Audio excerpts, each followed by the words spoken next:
I'm Anna. I'm Ben. We're AutoSave. Welcome to our channel. Today we're watching Vinland Saga Season 2, Episode 19. Arnade is unconscious. That was hard to watch. Going forward, it doesn't seem like if Arnade makes it out alive, she is going to make it out of Ketil's property. Unless we kill Ketil, or Ketil dies in the upcoming battle. Ugh. I don't even know what I want to happen because I'm thankful we didn't get to see it last episode, the conversation between Leif and Thorfinn, but I feel like I don't realistically know what's going to happen going forward until I see any conversation with them, because obviously Thorfinn cares about Einar, and Einar very obviously cares about Arnade and probably wouldn't want to leave her here. Mm-hmm. Especially if Canute and Canute's forces are coming. I thought that was a really interesting and beautiful choice of not actually having Leif and Thorfinn have any sort of reunion within last episode. Yeah. Just the idea that it's like there was a priority on the brain. And as a viewer, I really appreciated that because I didn't want their interaction to happen right there, right after seeing what happened to Arnade. I didn't want it. I was still like crying. Awful thing to edit, awful thing to look at again. I absolutely, like, that scene is gonna... I think the pacing of the season's just spectacular. It's one of my favorite seasons in terms of pacing of, like, anything that I've ever seen.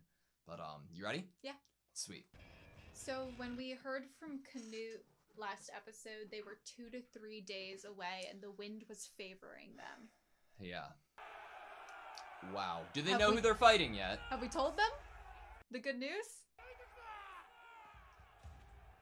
The Battle of Ketil's Farm. 350! Only 100 will be good in a fight.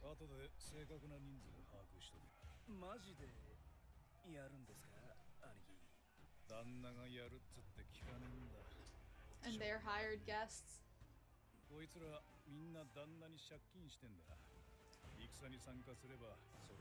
Wow! That's how they got so many. They're fighting for their freedom. They're vanity. They weren't look at the sweat droplets. They weren't told until they got here.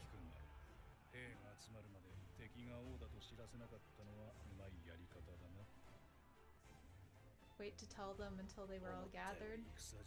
That is smart. It's like who they are as Norsemen being used against them.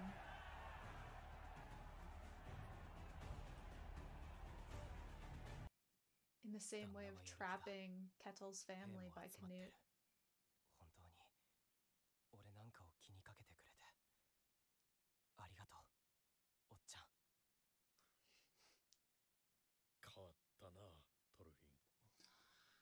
Whew.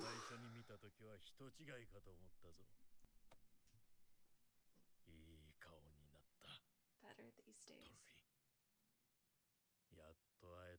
I finally got to see you.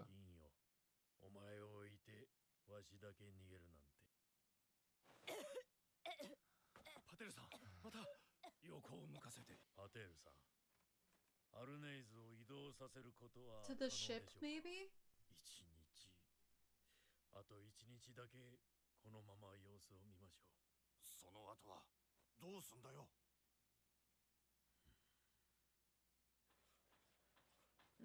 Trying to reinforce it. Good luck. Can we see their ships? Oh, fuck. Yes, we can!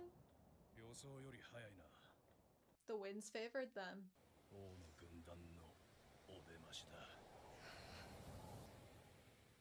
I'm nervous. Opening? I just, like, have to say it now. And I know I'm gonna want to talk about it after too. But I absolutely love the parallel that's been created here with Canute originally strategizing of like using kind of Norse traits against Ketil and his family with what he did with Olmar, to then Thorgil using it against these other men in order to get them into fighting, get them here and then tell them, and then their vanity as Norsemen will kind of like push them into fighting. It makes me really appreciate Snake's character too, because he's smart enough to be able to even see that pattern as well. Of it, yeah. Yes.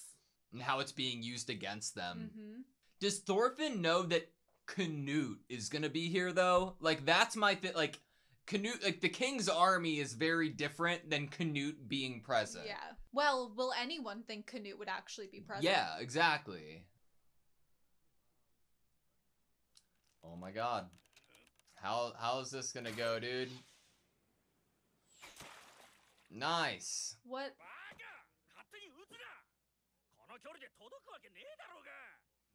That looks so sad. They're probably not part of the 100 who are gonna be good help. Men who know how to fight. Sad. Come on. That was like the most, like, to show us the pity, like the pitifulness of these 350 forces.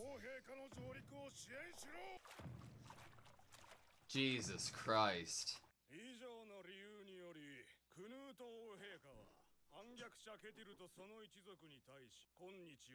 10 years?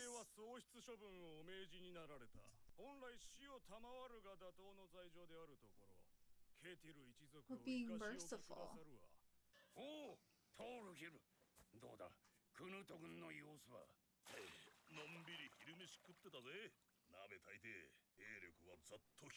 A 100 of them. Yeah, but those arrows were pretty well pointed.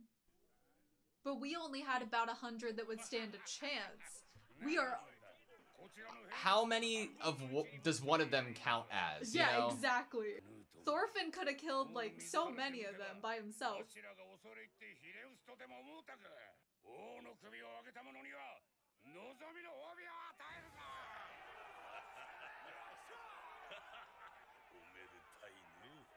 'What fools. I think Thorgil realizes that they're all underestimating That's not him, just but any 100 men. he knew it. He said that to them to boost them up like that. Tens. 100 Thorgil. Yep, and Thorgil knows that.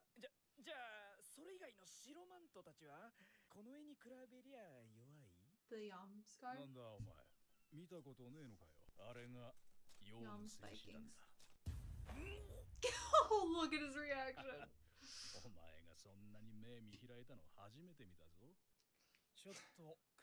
We're fucked. He's telling his men the reality. They look super excited.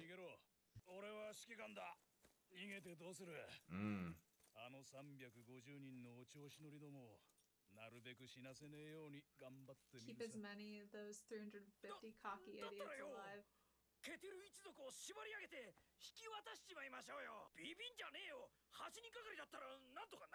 of us could take him.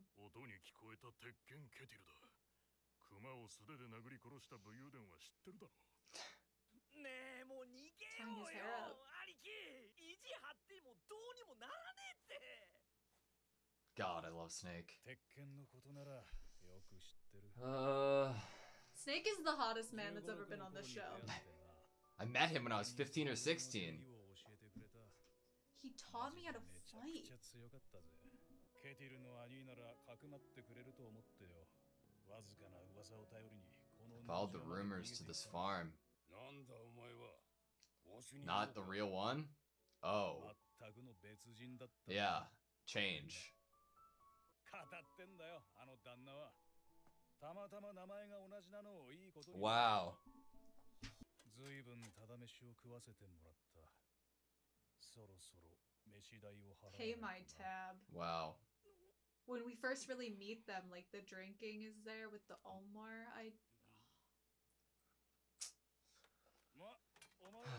I love Snake's armor. 旦那は命を捧げるには値しねえペテン野郎だってことだいや達者でな The music. They're gonna fight with him because of him, not because of Ketil. They're gonna fight because of Snake.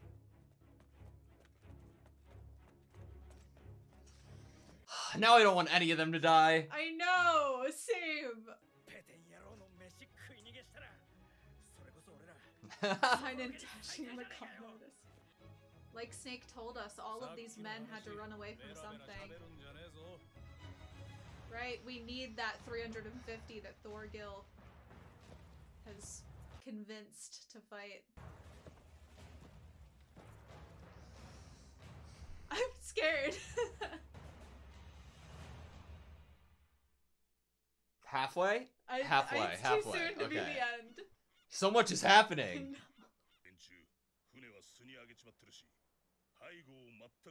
Backs are completely undefended.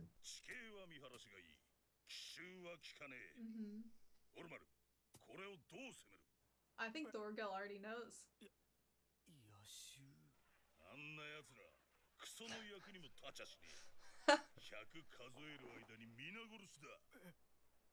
They don't even have real helmets, they're using bowls.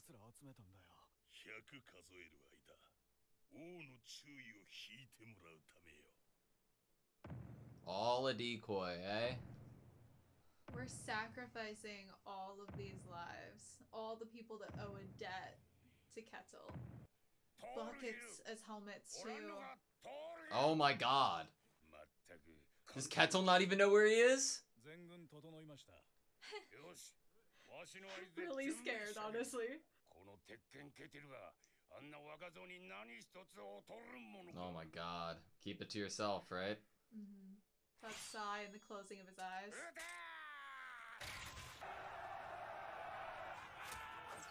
No, thank you. This is sad. Thorfinn's watching. Pattern, no!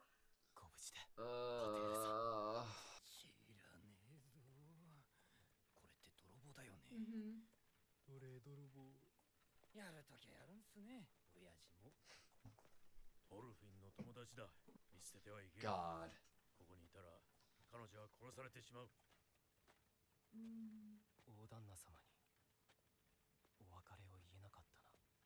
Would you want to say goodbye? Oh, spherical, yeah. I think he'd understand. Yeah. He'd be glad you took this opportunity to get Arnade out of there. Nightfall? Oh. She's dreaming of oh my god. Y'all team.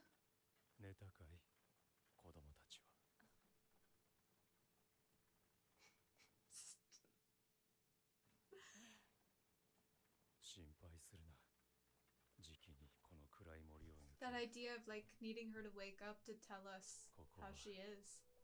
It's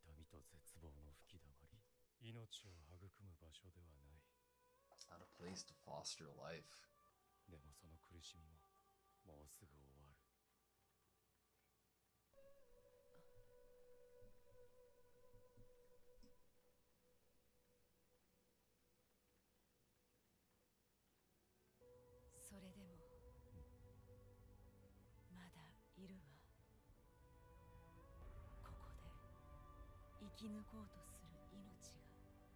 No way the wolf and the deer are Einar and Thorfinn, right? The wolf and the deer.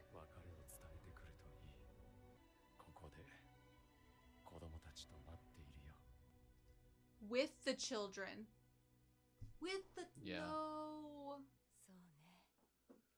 No.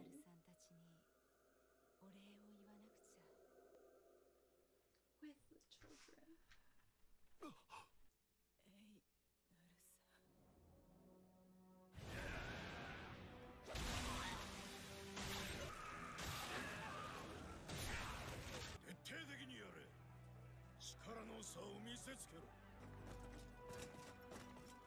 Advance 50 paces.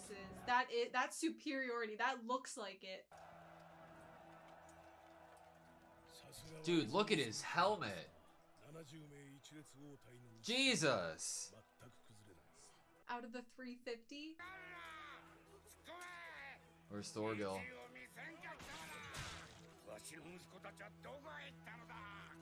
What plan are they cooking up? Oh, fuck.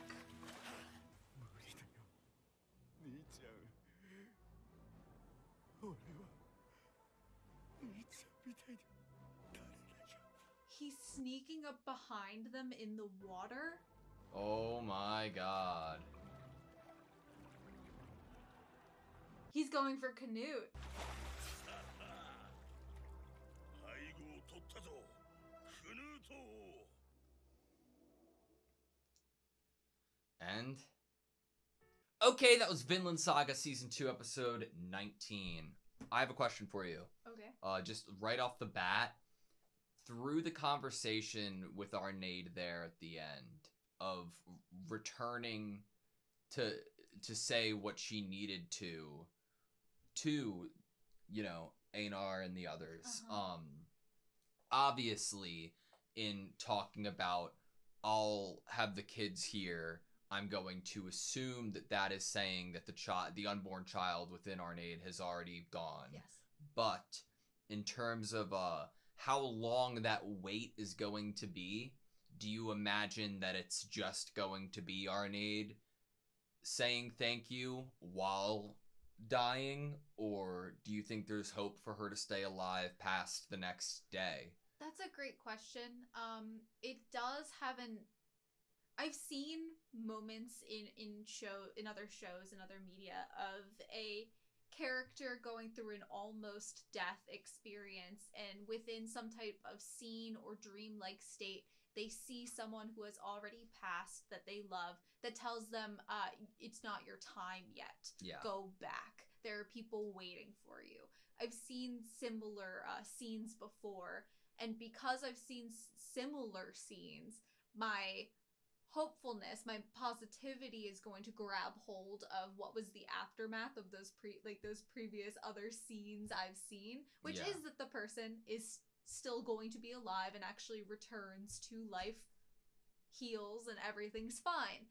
But if I kind of cast off that kind of maybe the bias I currently have because of other scenes I've seen, and I just think about the words that were used, the word choice of the dialogue in this scene, I'm a little more 50-50 on it. I'm a little more like what the content of his words, as you just kind of quoted back, were very much like, you have to deliver this message, and that there was like a singular thing to be done other than go on and continue living. Yeah, it's so good because I think majority of the reason that I feel like I'm not very decisive and confident about which of the two it could be is because, like you've mentioned, shows that will give the idea of it's not your time yet, go live the rest of your life, it won't be anything for us, we'll see you then. Because contextually in this episode, as well as just the whole incorporation of Garter to season 2 and his passing, while also where in a very similar setting in the cart, I would, and having a dreamlike state as well in the cart of being together, paired with if Arnade was to die, what would that do to Einar? Her being able to say a few words before that, I think, would benefit Einar's character in terms of like moving forward or moving ahead, right, into a world that looks a lot like the one him and Thorfinn were talking about. Right. I think you have a point there that's really good, that for the character specifically, Arnade delivering a message of thanks, as Garter told her to Einar and others, is very important for his character, especially if she does pass.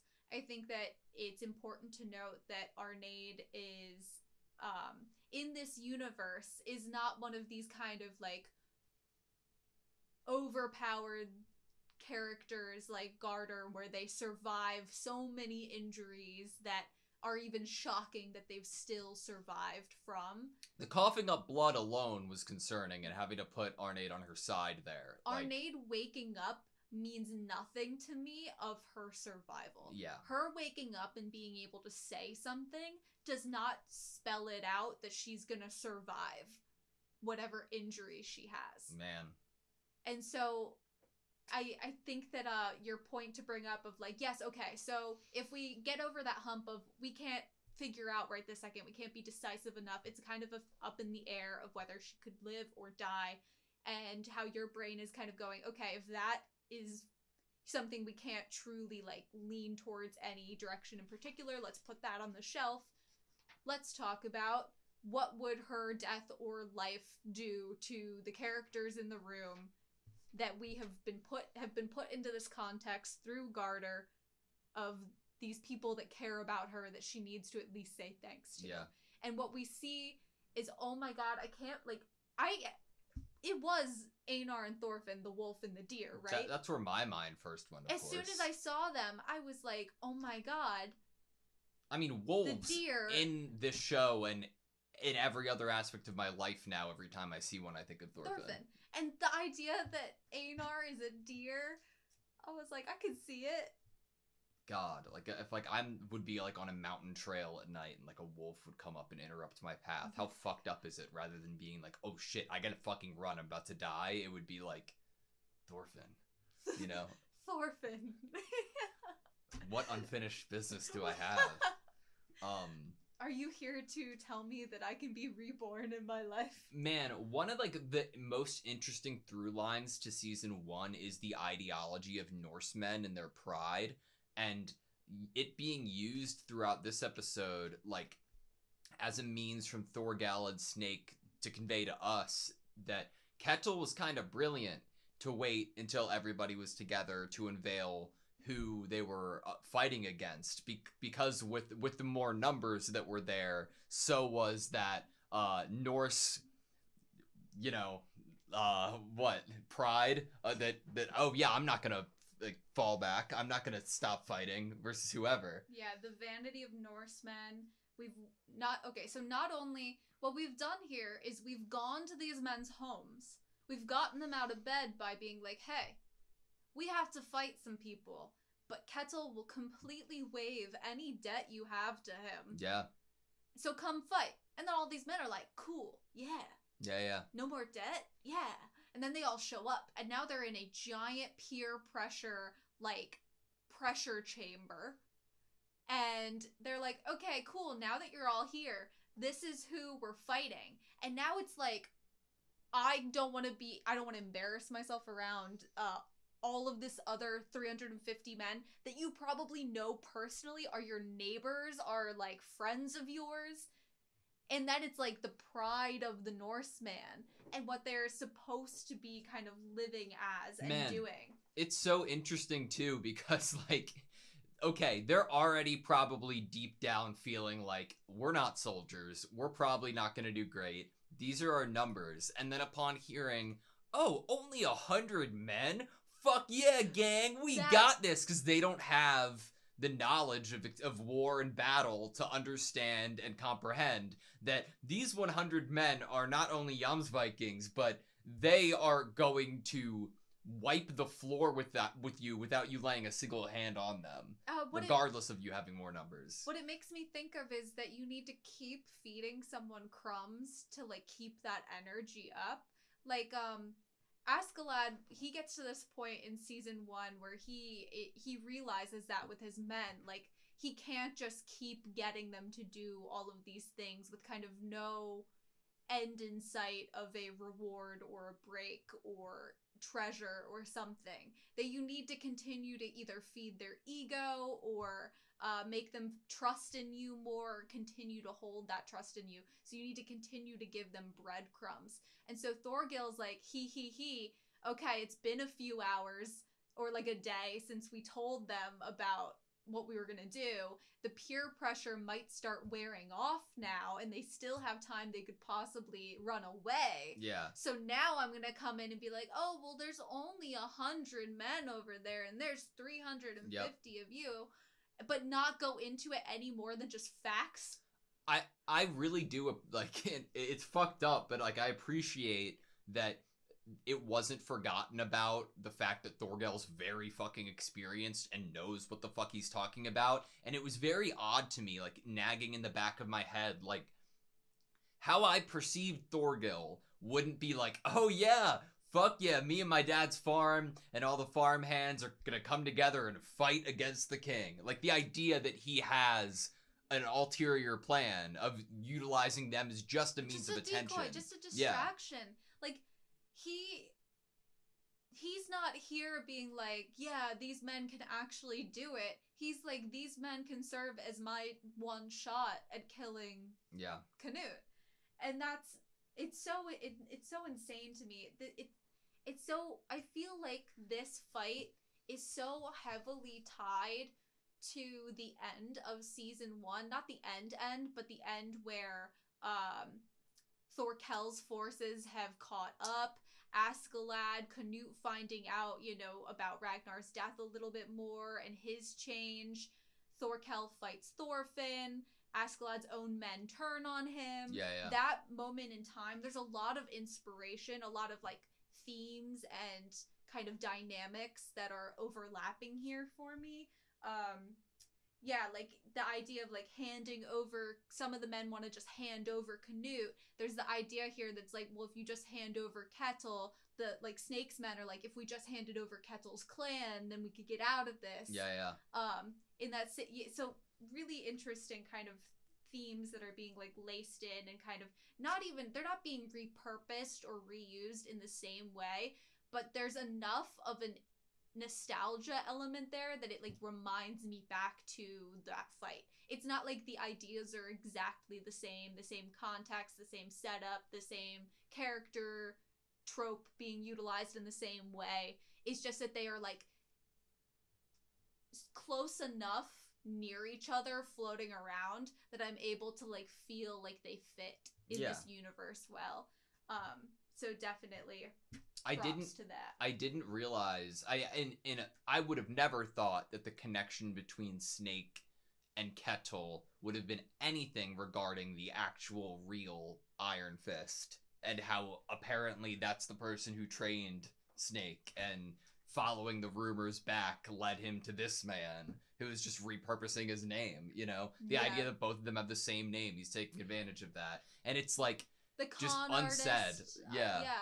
The con artist idea of like it really does bring you back to Askeladd. Like Askeladd, he was a lot of talk, and he was really crafty and sneaky, as you would think a con artist would be, but he also was a good fighter. Yeah. And he also could sway people's hearts like really well and easily. Like Ketil's trying to do that here. Like he's utilizing this name that has a lot of power in order to get this trust of these people and to kind of display himself in a certain way. And he really is a con man. I don't want Snake to die. I really don't either, but I gotta say, that idea of like the continuation of the theme of like paying room and board and paying your tab. It's great. I love his armor. And I really liked that the men, like these men, like Snake gave his men the chance to leave. He was like, I'm staying because I've been given a home and a safe place here by this man, even if he is a con artist or a con man, even if I did know that he wasn't who I was looking for, I had nowhere to go. Yeah. I was given a home here, a job, a new life, if you will, and so I'm gonna fight. And all of the other men are like, you've given us, like you paved the way for us to be given this life and this room and board and this place to be. Because as Snake has told us, all of his men have been kind of exiled for whatever reason. Yeah. They're all shady for whatever reason. Dude, Canute's helmet is so fucking cool. It's so intimidating. It's much more intimidating than Ketil's eyebrow helmet. If like battle bots? Like if I had a battle bot in a competition, I would put this as like the face of my battle bot. I like it. I agree. This is so fucking cool, man. And also, favorite part of this entire episode for me, by far, was after Thorfinn says to Leif, "Thank you for caring about me." Leif says, "You've changed, Thorfinn. When I first saw you, I thought you were someone else." And Thorfinn's reaction It meant everything to me. It meant everything to me. You know what that, like, there's, so just on like a real life scale, people that haven't seen you in a while are kind of the ones that it is most interesting to hear how they view you when they see you, because if your weight fluctuates like a little bit, people in your everyday life probably aren't gonna notice, but someone who hasn't seen you in 10 years might. Or just like other things like that. That's just the first example I could think of. A haircut, even, like, oh, like girls would always be like, oh, I wonder if my crush is gonna notice my haircut, and it's just like a couple inches trim, and the guy is like oblivious to it. Yeah. But I feel like if someone didn't see you for a while, they'd be like, your hair's shorter. That same idea, but here it's like it means so much more, and it, because of what change means to Thorfinn. I could not, like, the fact that it's coming from Leaf, I could not imagine the feelings that Thorfinn is experiencing right now. I bet there's a lot more that Thorfinn wants to ask Leaf now that he's this person. Mm-hmm. It's almost like someone from your past is giving you permission to have changed, to have been reborn. Like, you almost might have that fear that someone from your past would be like, no, you're not allowed to grow. Like, all that pain you caused that I saw you do or knew that you did, you're not allowed to, like, drop that. You're not allowed to smile. Like, you might be fearful that someone might still be holding that onto you. Those people suck, and you should not talk to them anymore. Yeah. And Leaf's just here being like, I like this look on your face a whole lot more. Yeah. God. I'm scared for Snake, man. I love Snake so much. Yeah, I really don't want Snake to die. Do you think he will? I think he will. I think that Thorgil's not going to be successful in his attempted killing of Canute. I don't think Canute's going to die. So I'm going to, with that, I would say Thorgil is going to be unsuccessful. I don't think that narratively I'm having a hard time wrapping my head around the idea that Thorfinn and Einar really are on a wagon leaving right now. Interesting. You know? Like, I don't actually, like, I for some reason can't even fathom them actually leaving, because I don't know what that would look like to have them, like, be gone from here and where they would go and what that would be like. Yeah. And so part of me is like, something's gonna happen that either makes Thorfinn go toward wherever the battle is happening, or... I think that also just might be us being like, oh, Canute and Thorfinn are so close to each other. Yeah, is that me just really... It's either me wanting to keep Snake alive, or it's wanting Thorfinn and Canute to see each other again. And it could just be the viewer, as me, kind of wanting to force my, like, little hopes for interactions onto one of the show. Most interesting shots this episode was of Snake observing Thorfinn, like, watching the forces. I thought that was really interesting. All right, that's all I have, you. Yep. Thank you guys so much for watching this video. Please like, comment, and subscribe, and we hope to see you next time.